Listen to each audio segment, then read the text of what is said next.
Kaleshwaram commission విచారణకు వెళ్లారు BRS అధినేత కేసీఆర్. 11:30 గంటలకు ప్రారంభమైంది కేసీఆర్ విచారణ.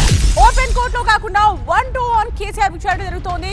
సో 1-on-1 కేసీఆర్ విచారణలో ఎటువంటి విషయాలు బయటకు వస్తాయన్న విషయం తెలియాల్సింది. ఆరోగ్యరీత్యా 1-on-1 విచారణ కోరారు కేసీఆర్ విజ్ఞప్తికి అంగీకరించారు justice Ghosh commission. So KCR తో పాటు లోపలికి 9 మందికి అనుమతి లభించింది.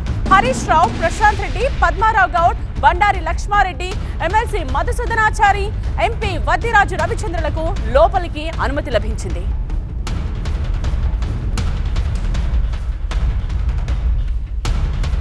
బీఆర్కే భవన్ దగ్గర ఉద్రిక్త వాతావరణం కొనసాగుతోంది. భారీగా బీఆర్ఎస్ నేతలు కార్యకర్తలు తరలి రావడంతో అక్కడ హై టెన్షన్ వాతావరణం నెలకొంది. పోలీసులు బ్యారికేడ్లు ఏర్పాటు చేయడంతో రోడ్డుపైనే బైఠాయించారు బీఆర్ఎస్ కార్యకర్తలు. 200 మీటర్ల అవతల బ్యారికేడ్స్ ఏర్పాటు చేసి ఆంక్షలు విధించారు పోలీసులు.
కేసీఆర్ కన్నా ముందే పార్టీ నేతలతో కలిసి బీఆర్కే భవన్ కు చేరుకున్న కేటీఆర్ కాంగ్రెస్ సర్కార్ పై తీవ్ర స్థాయిలో విరుచుకుపడ్డారు. కాళేశ్వరం తెలంగాణలో కాకుండా ఇంకెక్కడ కట్టినా కేసీఆర్ కు అత్యున్నత పురస్కారం దక్కేదన్నారు కేటీఆర్. చిల్లర రాజకీయాలు చేసే పార్టీలున్న చోట కాకుండా ఇంకెక్కడైనా కడితే గొప్ప గౌరవం దక్కేదన్నారు. తెలంగాణను 1 కోటి ఎకరాల మాగాణిగా మార్చేందుకు ప్రయత్నించిన కేసీఆర్ పై కాంగ్రెస్, బీజేపీలు రాజకీయ కుట్రలు చేస్తున్నాయని ఆరోపించారు. కమిషన్ విచారణలో నిజాలన్నీ నిగ్గు తేలుతాయన్న కేటీఆర్ ఈ పార్టీలకు ప్రజలే తగిన బుద్ధి చెప్తాయని స్పష్టం చేశారు. కాళేశ్వరం లాంటి ప్రాజెక్టు గనక భారతదేశంలో కాకుండా ఇంకెక్కడన్నా కట్టింటే, ఇట్లాంటి చిల్లర రాజకీయ పార్టీలు ఉన్న కాడ కాకుండా ఇంకెక్కడన్నా కట్టింటే ఒక అత్యుత్తమ పురస్కారం కూడా వారికి అందేది. 3 గార్జెస్ అనే డ్యామ్ చైనాలో ఉంది. దాని కట్టనికి 16 ఏళ్లు పట్టింది. కానీ అదే కాళేశ్వరం ప్రాజెక్టు కేవలం 4 ఏళ్లలో పూర్తి చేసి కేసీఆర్ గారు 45 లక్షల ఎకరాలకు నీళ్ళిచ్చే ప్రయత్నం చేసి తెలంగాణను 1 కోటి ఎకరాల మాగాణం చేసింది కేసీఆర్ గారు. అందుకే ఈరోజు కేసీఆర్ గారి మీద ఏదైతే కక్ష సాధింపు చర్యలు బీజేపీ, కాంగ్రెస్ కలిసి చేస్తున్నాయో, దున్నపోతు ఈ నిందని ఒకడంటే దుడ్డను కట్టేయమని ఇంకోడన్నట్టు 100 కంపోనెంట్లుండే కాళేశ్వరం ప్రాజెక్టులో ఒక్క కంపోనెంట్లో, ఒక్క మేడిగడ్డ బరాజ్లో 2 పిల్లర్లకు పగుళ్లు వస్తే అది కూడా కాంగ్రెస్ వాళ్ళే లుచ్చాపన చేసి ఉంటారని నా నమ్మకం. ఈ రోజు కూడా ఖచ్చితంగా మరి ఇవాళ కేసీఆర్ గారిని బద్నాం చేయాలనే కుట్ర ఏదైతే కాంగ్రెస్, బీజేపీ చేస్తున్నదో ఇది కమిషన్ ముందు కూడా విచారణలో నిజాలు బయటకు వస్తాయి. మేము చేసిన తప్పేమీ లేదు. అట్లాగే రేపు ప్రజాక్షేత్రంలో కూడా తప్పకుండా ప్రజలు తిరుగులేని విధంగా ఈ పార్టీలకు సమాధానం ఇస్తారనేది మన నమ్మకం. కేసీఆర్ గారితో ఇరిగేషన్ గురించి మాట్లాడడం అంటే హనుమంతుడి ముందు కుప్పిగంతులాగా ఉంటుంది. ఎందుకంటే కేసీఆర్ గారికి సమకాలీన రాజకీయాల్లో భారతదేశంలో ఆయనకున్నంత క్షుణ్ణమైన అవగాహన, నదులు, వాగులు, వంకలు, చెరువులు ఏం చేయొచ్చు అనేది, ఏం చేసి చూపెట్టిందో కూడా కేసీఆర్ నాయకత్వం తెలంగాణ ప్రజల ముందే ఉంది. బ్రహ్మాండంగా తెలంగాణను 1 కోటి ఎకరాల మాగాణం చేసి వరిధాన్యం ఉత్పత్తిలో పంజాబ్ను, హర్యానాను దాటిపోయి తెలంగాణ అనే కరువు పాలిత ప్రాంతాన్ని ఇవాళ భారతదేశంలో అగ్రభాగాన్ని నిలబెట్టినందుకు కేసీఆర్ గారికి నోటీసులు ఇస్తారా? లేదా ప్రపంచంలోనే అతిపెద్ద లిఫ్ట్ ఇరిగేషన్ ప్రాజెక్టును 4 ఏళ్లలో ప్రజాస్వామ్య భారతదేశంలో కట్టినందుకు మీరు నోటీసులు ఇస్తారా? దేనికి ఇస్తారు కేసీఆర్ కు నోటీసులు? అన్ని చర్చలు కూడా ఇవాళ కమిషన్ ముందు జరుగుతాయి. ఎన్ని ప్రశ్నలు అడిగినా వాటికి సమాధానాలు సమర్థవంతంగా మేము చెప్తాము. ఇప్పటికే హరీష్ రావు గారి ప్రజెంటేషన్ తోనే కాంగ్రెస్, బీజేపీ నాయకులు ఫ్యూజులు ఎగిరిపోయినాయి. ప్రజలకు కూడా మొత్తం వాస్తవాలు అర్థమైపోయినాయి. వాడు కొత్తగా చెప్పడానికి కానీ మరి అడగడానికి కానీ వాస్తవంగా ఏం లేదు. కానీ సాంకేతికంగా పిలవాలి కాబట్టి పిలిచుడని నేను అనుకుంటాను. చివరి అంకానికి చేరింది కాళేశ్వరం కమిషన్ విచారణ. ఇప్పటి వరకు 114 మందిని విచారించిన కమిషన్ 115వ వ్యక్తిగా కేసీఆర్ ను విచారిస్తోంది. ఇప్పటికే హరీష్ రావు, ఈటలను విచారించిన కమిషన్ కేసీఆర్ ను ప్రశ్నించడంతో విచారణను ముగించే అవకాశం ఉంది. జూలై నెలాఖరుతో గడువు ముగుస్తూ ఉండడంతో తుది నివేదిక ఇచ్చే అవకాశం ఉంది పీసీ ఘోష్ కమిషన్. టైం అంటే టైమే.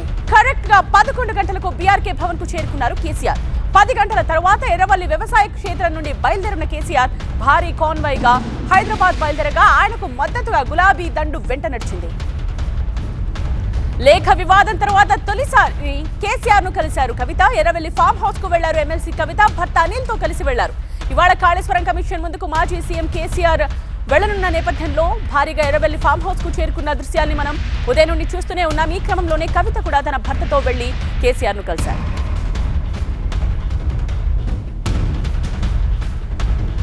బీఆర్కే భవన్ దగ్గరికి ఒకసారి వెళదాం. మా ప్రిన్సిపల్ కరెస్పాండెంట్ ప్రణీత లైవ్ లో సిద్ధంగానే ఉన్నారు మరిన్ని డీటెయిల్స్ తో. సో ప్రణీత, ఎటువంటి సిచ్యువేషన్ బయట బీఆర్కే భవన్ దగ్గర కనిపిస్తూ ఉంది? కంట్రోల్లో ఉందా? ఇంకా నినాదాలు హోరెత్తుతున్నాయి అక్కడ? పెద్ద ఎత్తున వచ్చినటువంటి కార్యకర్తలను అయితే ప్రస్తుతానికి సిచ్యువేషన్ కంట్రోల్లోనే ఉన్నట్టు చాలా క్లియర్గా మనకి ఇక్కడ కనిపిస్తుంది. ఎందుకంటే ఎక్కడికక్కడ ఈ విధంగా రోప్ పార్టీస్ని ఏర్పాటు చేసి రిస్ట్రిక్ట్ చేస్తున్నారు కాబట్టి చాలా వరకు కంట్రోల్లోకి తెచ్చింది. కాసేపు క్రితం మాత్రం కొంత ఉద్రిక్తత వాతావరణం నెలకొని ఉంది. అటు టాస్క్ ఫోర్స్ పోలీసులు తమ లాఠీలకు కూడా పని చెప్పాల్సినటువంటి పరిస్థితి అయింది. ఇక్కడ ఇటు సైడ్ మనం చూడొచ్చు, కంప్లీట్గా టీఆర్ఎస్కి సంబంధించినటువంటి మహిళా కార్యకర్తలందరూ రోడ్డు మీద బైఠాయించి నిరసన వ్యక్తం చేస్తూనే ఉన్నారు. కేసీఆర్కి సంబంధించినటువంటి ప్లకార్డ్స్ని వాళ్ళు పట్టుకొచ్చారు. ముఖ్యంగా ఇటు సైడ్ కొన్ని చోట్ల మనం చూడొచ్చు, కాళేశ్వరంకి సంబంధించినటువంటి ప్లకార్డ్స్ని కూడా వాళ్ళు ఇక్కడ తీసుకొచ్చి ప్రదర్శిస్తూ నిరసన వ్యక్తం చేస్తున్నారు. అటు ఇప్పటికే కేసీఆర్కి సంబంధించినటువంటి విచారణ లోపల ప్రారంభమైనటువంటి నేపథ్యంలో మొత్తం ఇక్కడ బయట ఉదయం నుండి కూడా వచ్చినటువంటి కార్యకర్తల ఆందోళన మాత్రం కొనసాగుతూనే ఉంది. కేసీఆర్ బయటికి వచ్చేంత వరకు కూడా ఈ నిరసన ఇట్లానే కొనసాగిస్తామని ఇప్పటికే మహిళా కార్యకర్తలు పెద్ద ఎత్తున ఇక్కడికి చేరుకొని నిరసన వ్యక్తం చేసినటువంటి దృశ్యాలు చూస్తున్నాము. ఇటువైపు కంప్లీట్గా అటు ఎమ్మెల్యే క్వార్టర్స్ నుండి వచ్చేటువంటి రోడ్ ఏదైతే ఉందో ఆ రోడ్లోనే ఎక్కువ మంది పోలీసులు మోహరించినటువంటి దృశ్యాలు చూస్తున్నట్టు. ఎందుకంటే ఎమ్మెల్యే క్వార్టర్స్ లోపల కేటీఆర్తో పాటు కొంతమంది ముఖ్య నేతల్ని అక్కడనే పోలీసులు నిర్బంధించారు. వారిని బయటికి రాకుండా పోలీసులు అడ్డుకున్నటువంటి పరిస్థితి. సో కేటీఆర్తో పాటు కొంతమంది నేతలందరూ కూడా ఎమ్మెల్యే క్వార్టర్స్ వరకే పరిమితమయ్యారు. సో రిమైనింగ్ నేతలు ఎవరైతే వచ్చారో వాళ్ళందరూ కూడా కాసేపు క్రితం ఇక్కడ మనకు కనిపిస్తున్నటువంటి ప్లేస్ ఎగ్జాక్ట్లీ క్యూఆర్టీ టీమ్స్ ఏవైతే ఉన్నాయో వాళ్ళందరూ కూడా అక్కడ కూర్చొని చాలాసేపు నిరసన వ్యక్తం చేశారు. దాదాపు గంటన్నర పాటు నిరసన వ్యక్తం చేసిన తర్వాత కాసేపు పోలీసులు వాళ్ళందరినీ కూడా అక్కడ నుండి పంపించేశారు. సో కంప్లీట్గా ఒకవైపు పోలీసులు, ఇంకోవైపు బ్యారికేడ్స్, రెండిటి విలయంలో మొత్తం బీఆర్ఎస్కి సంబంధించినటువంటి పార్టీ కార్యకర్తలు కావచ్చు, పార్టీకి సంబంధించినటువంటి ఎమ్మెల్యేలు, మాజీ ఎమ్మెల్యేలు అందరినీ కూడా ఇక్కడ వరకు మాత్రమే రిస్ట్రిక్ట్ చేశారు. సో అటువైపు బీఆర్కే భవన్ వైపు ఉన్నటువంటి మెయిన్ ఎంట్రీ గేట్ ఏదైతే ఉందో అటువైపును మాత్రం ఏ ఒక్క కార్యకర్తని కూడా లోపలికి అనుమతించలేదు. ఎక్సెప్ట్ కేసీఆర్తో వచ్చినటువంటి కొంతమంది ఎమ్మెల్యేలను మినహాయించి మిగిలినటువంటి వ్యక్తులందరినీ కూడా టువర్డ్స్ ఈ బ్యారికేడ్ ఇటువైపు వరకు మాత్రమే వాళ్ళందరినీ కూడా ఉంచారు.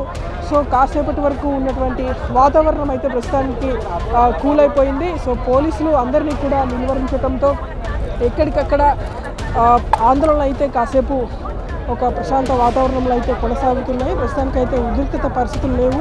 అటు మెయిన్ రోడ్డుకి ఒకసారి వెళ్ళేటువంటి ప్రయత్నం చేద్దాము.